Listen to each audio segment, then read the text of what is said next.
今日便削去自己的神位，向天请罪，愿以身受之，入神隐山100年，消除煞气，忏悔自己的过错。请陛下严惩后池神君，收回镇魂塔。我青池宫行事，何时需要天宫指手画脚？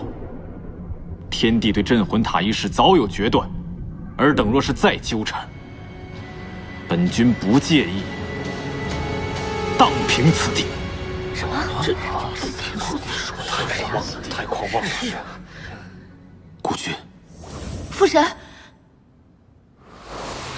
父神，对不起，今天又给您添麻烦了。别担心，有父神在，绝不会让你受半点委屈。后池身为上神，明知苍生之重，却因一己之私，罔顾众生，连累他人，是后池之错。天帝对后池的责罚，乃是正天规，就算后池应罚，也愧对真神的嘱托，天下众生。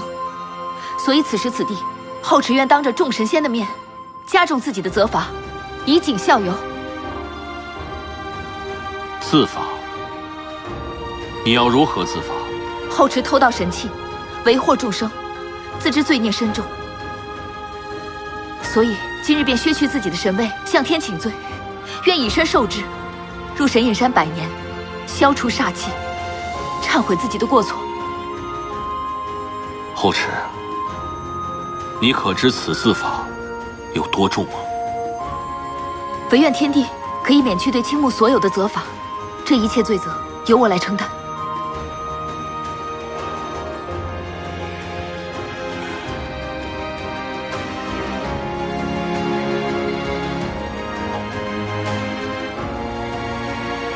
好吧，本帝就答应你。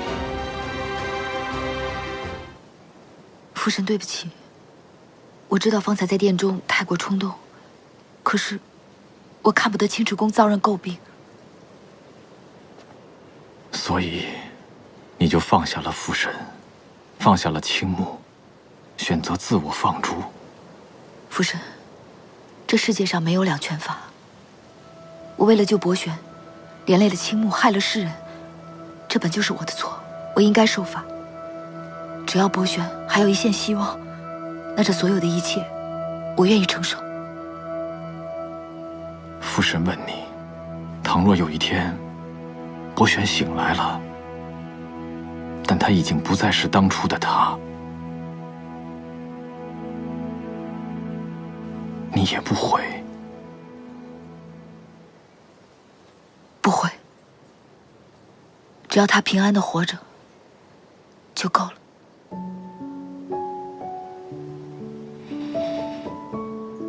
有的时候，命运比你想象的更残酷，不是你心有所愿，就一定能实现。你心意已决，父神自然成全。可是万物皆有缘法，与其追忆往昔，不如好好珍惜现在。